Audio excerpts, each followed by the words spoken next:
Waouh, un résultat incroyable.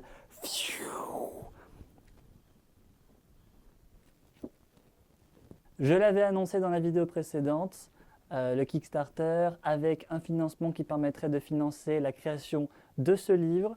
Le Kickstarter a terminé, je crois, il y a genre 3 jours, 2-3 jours.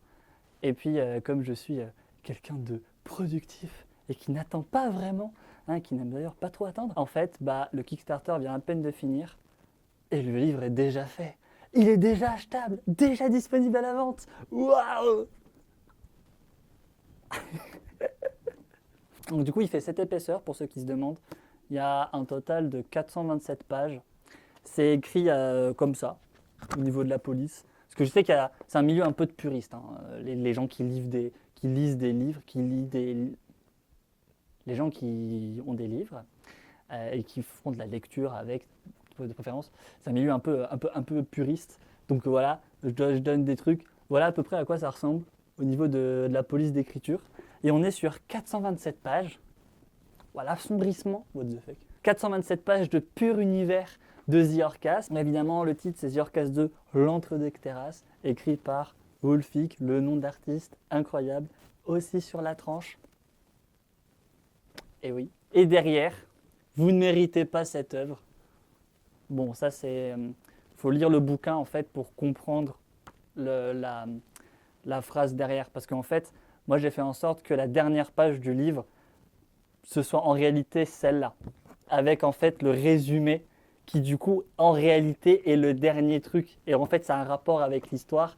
Voilà, c'est des trucs conceptualisés de prototypes. Du coup le livre est complètement disponible à l'achat. Alors naturellement ça il n'y aura pas, ça c'est parce que les exemples que j'ai c'est des trucs de demande d'épreuves, de preuves de comment le livre sera quand il sera vendable, etc. Donc il n'y aura pas cette bande qui dit que c'est pas vendable. Vous, c'est vendable, vous inquiétez pas. Vous pouvez l'acheter, le revendre, faire de la spéculation NFT bizarre. De préférence, je vous conseille juste de l'acheter et de le lire. C'est l'utilisation principale. Je vous l'avais dit, s'il y a financement, il y a livre. Il y a eu financement, il y a livre. On perd pas de temps. Pas de trucs bizarres comme les autres youtubeurs de genre... voilà, ça va prendre un peu de temps et puis 2 ans après le Kickstarter, en fait, je prends la thune et puis il n'y a toujours rien, enfin on attend toujours quoi. Non, ici il n'y a pas de ça, vous n'avez pas perdu de temps pour financer le projet, je ne perds pas de temps pour vous donner le résultat. C'est comme ça que ça fonctionne. Donc j'ai extrêmement hâte d'entendre les retours des personnes, surtout des personnes bien sûr qui connaissent l'univers, mais aussi j'ai très hâte aussi d'attendre les retours de personnes qui ne connaissent pas l'univers de The Orcas et qui du coup découvrent l'univers avec ce livre. C'est possible en vrai, ça peut faire une bonne introduction. Et j'ai vraiment hâte de voir un petit peu ce que les gens en pensent. Et là, pour une fois, c'est peut-être la première fois dans l'histoire de YouTube où le YouTuber en question vous dit « Dites-moi ce que vous pensez en commentaire, voilà, je vais lire. » Parce que d'habitude, quand les gens disent ça, en fait, c'est juste pour l'activité, l'algorithme. Mais là, non. Là, vraiment, dites-moi ce que vous en pensez en commentaire, je me ferai un plaisir de le lire. Alors, naturellement, attention, bien que ce soit un livre, bon, là, je l'avais déjà expliqué dans la vidéo précédente, mais même si c'est un livre, en réalité, c'est un film. Et normalement, ça a été créé pour être un film. Et donc, moi, je ne suis pas écrivain, bien sûr. C'est pas parce que j'ai écrit un livre que du coup, je deviens écrivain. Pour moi, écrivain, c'est plus un savoir-faire que juste le fait d'écrire les livres. Et je ne pense pas ou ne prétends pas avoir le savoir-faire d'un écrivain, en tout cas, pas pour l'instant. Donc, bien que ça reste un format livre, en réalité, il a été écrit comme un film. Donc, ne vous attendez pas à ce qu'il y ait des longues descriptions interminables de trucs là pour dire que le lampadaire il est gris. Il n'y aura pas ça. Au contraire, c'est très dynamique, c'est très actif. Donc même s'il y a 427 pages et que ça semble épais, ça fait professionnel quand même. Quand c'est épais, c'est tout de suite mieux. Par contexte, même si c'est épais, vous allez vraiment... il suffit de rentrer dedans pour que ça passe tout seul. Vraiment, ça n'a aucun problème. Donc le premier point à prendre en compte quand vous lisez le livre et surtout si vous faites une critique ou une review derrière, ça ne sert à rien de commenter le livre en tant que livre. Vraiment, c'est le contenu qui en tout cas pour moi, si vous voulez que je m'intéresse entre guillemets à la critique ou au review, c'est le contenu du livre qui m'intéresse le plus à voir de ce que vous en pensez. C'est pas le fait que oh bah là il y a une majuscule, normalement il n'y a pas de majuscule. Alors c'est normal, l'orthographe est très très spéciale. Normalement il n'y a pas trop de fautes. J'ai fait corriger ça par une écrivaine professionnelle, donc normalement il n'y a pas de faute d'orthographe. Donc si vous voyez de l'orthographe qui n'est pas celui qui est censé être dans un livre, et bien du coup c'est volontaire. Et du coup à la fin vous avez à la fin du coup un petit message de la part du docteur. Bon, si vous ne connaissez pas l'univers, vous découvrirez qui c'est. Avec du coup le lexique du docteur qui vous permet du coup dans un premier temps de comprendre les mots qui n'existent pas dans la langue, sur Terre, dans votre langue, qui sont des mots propres en fait à l'univers de The Orcas. Et ça permet également d'avoir les définitions des mots qui existent dans votre langue mais qui n'ont pas la même définition. Je pense notamment par exemple au mot violet, c'est un bon exemple étant donné que le mot est là et il n'a pas la même définition que l'utilisation qu'on en fait bien sûr dans le langage populaire, on va dire avec cette définition très dramatique et tragédique. Là non, là c'est vraiment le mot, il a une définition qui n'est pas du tout celle-là. Et donc vous avez le lexique du docteur, donc pour chaque nouveau mot en fait qui a une définition ou sur lequel je me suis dit que, c'est plutôt sur lequel le docteur, parce que c'est le docteur qui fait le lexique. Donc pour chaque mot sur lequel le docteur se dit quelqu'un de la planète Terre là ne comprendrait pas correctement, eh bien il y a un astérix, un petit astérix, et du coup vous avez juste à aller ensuite au lexique du docteur. C'est dans l'ordre chronologique, donc comme ça vous pouvez vous repérer assez facilement. Et puis vous regardez ensuite la définition du mot, et puis ça permet de ne pas avoir de quiproquo, n'est-ce pas? Super, ok. Et donc en dehors du lexique du docteur, à la fin, et du vocabulaire qui vous permet du coup de comprendre correctement l'œuvre, il y a certaines choses, notamment au niveau de l'utilisation de la majuscule, qui ne sont pas les mêmes règles que sur Terre. Sur Terre, on démarre une phrase par une majuscule et on en met qu'au nom propre quand ce n'est pas au début d'une phrase. La règle ici n'est pas la même. La majuscule a une vraie signification et un vrai usage en fait, d'orthographe et de grammaire qui n'est pas expliqué dans le lexique du docteur et que je ne vais pas trop détailler dans cette vidéo parce que ce n'est pas le but. Le but, c'est juste de présenter le livre. Ça n'a pas pour but d'expliquer l'utilisation de la majuscule dans l'orthographe orcanienne, bien sûr. Mais ça ne sert pas, par exemple, dans votre critique de dire il y a plein de fautes d'orthographe, il y a des majuscules partout. Non, vraiment, ce n'est pas des fautes d'orthographe. On a passé une semaine entière, tous les jours, à s'occuper de tout l'aspect orthographe, grammaire, etc. Donc, il y a peut-être des fautes d'orthographe, il ne devrait pas y en avoir beaucoup. Il y a sûrement peut-être des oublis, bien qu'on ait fait facile 4-5 relectures détaillées. Mais partez bien du principe que si un mot vous paraît mal écrit, mal orthographié ou bizarre, c'est qu'il y a quelque chose derrière de plus profond, qu'il y a du lore ou qu'il y a des choses que vous avez ratées, ou qui vous manquent ou qu'on comprendra plus tard. Mais il n'y a pas, c'est surtout l'utilisation de la majuscule parce que il y a déjà eu quelques retours parce que les viewers qui me suivent en stream bien sûr ont toujours des avant-premières, donc ils l'ont déjà acheté le livre. D'ailleurs ils l'ont acheté avant moi parce que moi j'ai reçu le livre super en retard en fait, donc j'ai reçu le livre après les viewers. Mais du coup il y a déjà certaines viewers notamment qui ont déjà commencé à lire le livre et qui m'ont dit qu'il y avait des fautes d'orthographe, notamment il y avait des majuscules un peu partout. C'est normal, vraiment c'est normal. Globalement, pour vous détailler un petit peu l'utilisation de la majuscule, elle est utilisée à un mot qui a ou une unicité ou une profondeur de l'or. Donc par exemple dans la phrase Michel était un grand pirate qui est allé là-bas. Bon, là, Michel a une majuscule.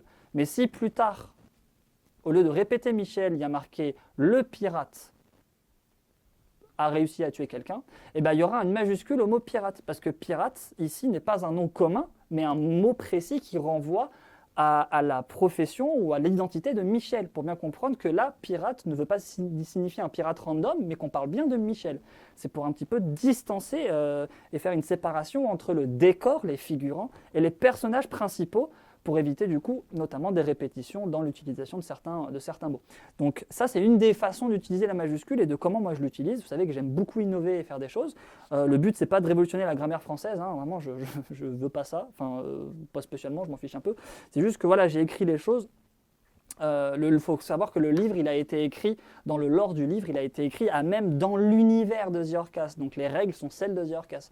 Donc notamment du coup dans les règles orthographiques. Voilà. Quand bien même c'est écrit du coup pour que vous, depuis ce monde, puissiez lire le livre. Mais voilà, il y a tout cet aspect de lore qui est extrêmement pousser le brisage du quatrième mur avec The Orcas, vraiment, c'est même pas, enfin, c'est tout le temps, c'est tout le temps comme ça en fait, c'est une chose qui est acquise de base. Donc voilà, si vous faites vraiment de la critique ou du review de ce livre, chose dont j'ai hâte, surtout pour les personnes qui ne connaissent pas le livre et qui découvriraient complètement The Orcas en fait avec ça, surtout avec des reviews vidéo, des passages cités, j'adorerais vraiment un vrai...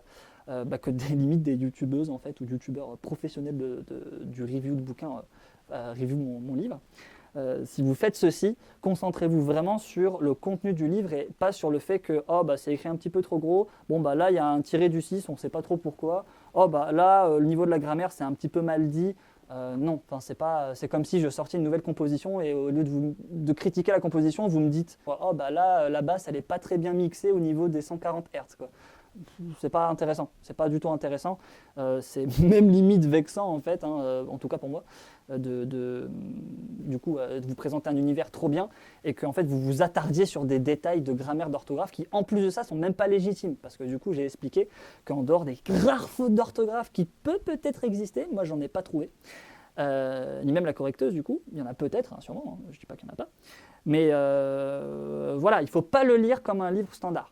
C'est bien ce que j'essaye de dire, il ne faut pas le lire comme un livre standard et s'attarder sur ce genre de détails. Wow. Alors je passe beaucoup de temps à confirmer ce genre de points parce que je sais que l'univers de la lecture, des livres, etc., c'est très très très puriste et c'est des gens un petit peu fous limite en fait et obsédés par des détails à la con qui vraiment l'orthographe, ce genre de choses. Les gens deviennent un peu tarés dès lors qu'on touche à ce milieu-là. Donc voilà, je préfère vraiment préciser à l'avance, ça ne sert à rien de vous énerver en fait sur tout ceci, étant donné que premièrement, ce n'est pas écrit pour être un livre, mais pour être un film. Et deuxièmement, les règles ne sont pas complètement les mêmes que celles que vous aviez l'habitude de lire dans les autres livres, en fait, tout simplement. Voilà. Sachez également que je n'ai jamais lu de livre et que je n'ai jamais écrit de bouquin avant celui-là. Donc vraiment, ce qui compte le plus quand vous achetez ceci et quand vous lisez ceci, c'est la charge énergétique et l'authenticité qu'il y a dedans. Ça, par contre, je peux vous garantir que ce sera difficilement concurrençable et battable, étant donné que c'est un de mes points forts, justement, l'énergie, que ce soit dans la musique, dans la musique que je vous partage, dans mes réinterprétations de morceaux, dans mes compositions, ou dans mon univers, enfin globalement. Dès que je vais quelque part, il y a vraiment une charge authentique et une charge énergétique qui est extrêmement poussée. Et c'est également ce qui va se passer, bien sûr, pour le livre. Voilà. Et pour ce qui est du prix, il coûte 27 €. Alors là, le prix n'a pas été basé pour l'idée de gagner de l'argent, mais uniquement parce que la symbolique du 27 est importante, étant donné que c'est un nombre qu'on va voir très souvent dans le bouquin. La preuve, c'est que le livre fait 427 pages précisément. Mais voilà, si la symbolique c'était à 12 €, le livre coûterait 12 €. Si la symbolique était à 64 €, le livre coûterait 64 €. Moi, mon but, c'est pas particulièrement de gagner de l'argent, c'est même d'ailleurs pas mon but premier, j'ai même pas fait de bouquin pour ça à la base. C'est vraiment le lore que je fais passer avant tout et ce sera toujours le lore que je ferai passer avant toute chose dès lors qu'il s'agit de mon univers. Ça me paraît être la chose la plus importante quand on crée un univers, c'est de faire passer le respect du lore en fait et toute la profondeur de l'histoire avant toute autre règle qui pourrait du coup mettre un droit de regard sur l'œuvre en fait. Pour moi, c'est inadmissible que des paramètres externes et extérieurs à l'œuvre puissent modifier l'œuvre en elle-même. Vraiment, ça, pour moi, c'est inadmissible. Donc là, la symbolique, c'est 27. Le livre coûte 27 €. Voilà. Vous avez de la chance, la symbolique aurait pu être à 206 €. Parce que le livre coûterait une blinde. Mais là, voilà. On est sur 27 €. J'avais dit qu'il y aurait une version Sports, again. Non. J'avais dit qu'il y aurait une version quoi? Comment on appelle ça? E-book, ouais, e-book. J'avais dit qu'il y aurait une version e-book. Elle était faite, je l'avais fait, elle était même publiée, prête à être vendue. Je l'avais mis à 9,99 €, encore une fois pour une symbolique, parce que 999 en fait c'est aussi un nombre symbolique. Et finalement je l'ai retiré, parce que de voir en fait la version e-book, je sais pas trop comment vous l'expliquer, mais en gros, quand on arrive sur la page du livre sur Amazon pour l'acheter, parce que je suis passé par KDP, pour ceux qui demandent les détails, je suis passé par KDP, donc le livre s'achète sur Amazon. Quand j'arrivais sur la page de mon livre pour l'acheter et qu'il y avait genre broché, donc c'est le livre comme ça, physique, et e-book, le fait de voir e-book, ça m'énervait. Voilà, en étant sur la page de mon bouquin, ça me procurait de la haine, de la colère, de voir qu'il y avait une version e-book. Je ne sais pas pourquoi, mais ça m'énervait de voir ça en fait. Donc je l'ai retiré. Voilà, tout simplement. Donc il n'y a pas de version e-book. Voilà, hein, la base de toute chose, c'est quand même que je puisse apprécier moi-même mon travail. Là, s'il y avait une version e-book, j'aurais vraiment eu l'impression de rater quelque chose ou de... Je sais pas, c'est pas une bonne chose. Moi, je ressens que c'est pas une bonne chose de faire un e-book pour ça, ou de manière générale. Je sais pas si c'est spécifiquement pour The Orcas 2 ou si c'est pour le e-book de manière générale, je ne sais pas. En tout cas, dans cette situation-là, moi, ça ne m'a pas plu du tout, donc je l'ai retiré. Voilà. Donc il n'y a la possibilité que de l'acheter en physique. Et puis c'est pas plus mal parce que c'est stylé, regardez.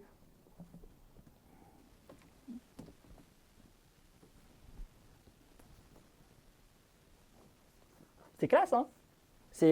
La couverture est super belle. On a une super belle couverture, tac, avec un petit peu de brillance, un code barre qui fait 1/8 de tout, absolument tout le livre. Ils ont un petit peu pété les plombs sur le code barre. Donc, donc voilà, je vous avais dit que ce serait fait. Le Kickstarter est terminé. J'ai pas attendu 1 milliard d'années. C'est déjà prêt. Et vous pouvez déjà du coup bénéficier de la consommation de ce produit, n'est-ce pas? Donc The Orcas 2, l'entre-deux terrasse. Moi, ça m'a beaucoup plu, paradoxalement, d'écrire un livre, alors qu'à la base, j'aurais dû détester ça parce que je n'aime pas le milieu des livres. Voilà, il n'y a pas trop d'arguments, c'est juste, c'est pas pour moi, quoi. C'est surtout plus, c'est pas pour moi que j'aime pas en réalité.